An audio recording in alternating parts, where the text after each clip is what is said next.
Pimpinan, masyarakat adat di Papua itu menolak wacana sawit di Papua.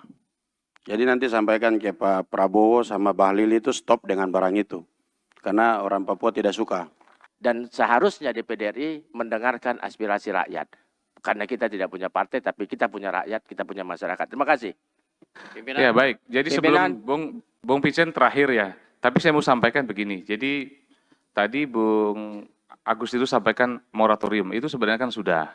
Jadi justru eksekutif sudah mengeluarkan statement atau saya nggak tahu bentuknya statement atau kepres moratorium.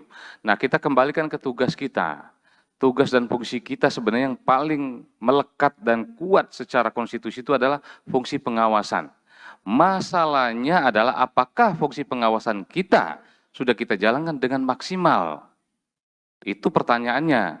Makanya nanti terkait dengan yang tadi ada Satgas Recovery, anggaran yang sekian puluh triliun yang akan, nah gunakan pisau kita yang tajam, fungsi pengawasan. Saya bukannya nggak setuju Satgas dan lain-lain, kalaupun berkonsekuensi anggaran. Tapi ada fungsi kita yang sangat tajam, fungsi pengawasan dan itu dilindungi oleh undang-undang.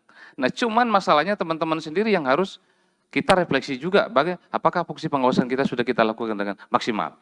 Panggil ahli, turun ke lapangan, berkali-kali, kemudian bikin statement, kumpulkan media, itu, ya. Siap, pimpinan. Kalau gitu berarti Bung Vincent sudah sama ya tadi ya?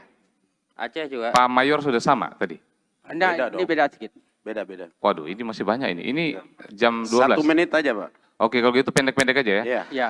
Bung Vincent sebentar, kemudian Pak Cage, habis itu terakhir Pak Sudirman.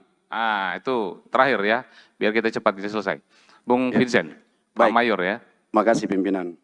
Pimpinan, masyarakat adat di Papua itu menolak wacana sawit di Papua. Jadi nanti sampaikan ke Pak Prabowo sama Bahlil itu stop dengan barang itu. Karena orang Papua tidak suka. Yang kedua, itu didatangkan batalion pertanian atau perkebunan. Orang Papua butuh sekolah dan rumah sakit, bukan markas tentara. Itu penting. Karena kita di otsus kita yang dibahas dulu itu masalah utama itu pendidikan dan kesehatan. Yang bahas itu juga ya Pak Wakil Ketua di sebelah Bapak itu yang terlibat penuh, jadi pasti lebih tahu. Itu aja. Terima kasih. Baik, sama jadi Pak Mayor Vincent tadi juga Pak Wakayuri sebagai teman dari Papua juga punya concern yang sama. Ya, makanya kita sedang mencari jadwal ketemu langsung dengan Pak Presiden dalam rapat konsultasi menyampaikan hal yang sama. Jadi kita berharap tiap daerah juga nanti swasembada energi.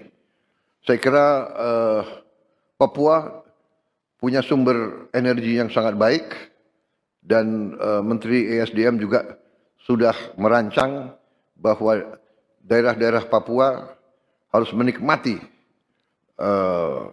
hasil daripada energi yang diproduksi di Papua. Di samping itu, kita ujungnya nanti daerah-daerah yang sulit, kita harus dengan menggunakan tenaga surya atau tenaga air.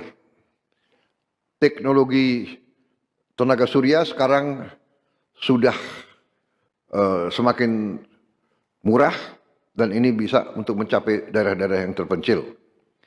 Juga tenaga hidro juga sekarang ada hidro yang mini yang bisa juga dipakai di daerah-daerah yang terpencil. Ini semua adalah supaya ada kemandirian tiap daerah. Kalau ada tenaga surya dan tenaga air, tidak perlu kirim-kirim BBM mahal-mahal dari daerah-daerah lain. Dan juga nanti kita berharap di daerah Papua pun harus ditanam kelapa sawit supaya bisa menghasilkan juga BBM dari kelapa sawit. Juga tebu menghasilkan etanol. Singkong, kasava juga untuk menghasilkan etanol. Sehingga kita rencanakan dalam 5 tahun semua daerah bisa berdiri di atas kakinya sendiri, swasembada pangan dan swasembada energi. Download Tribun X sekarang, menghadirkan lokal menjadi Indonesia.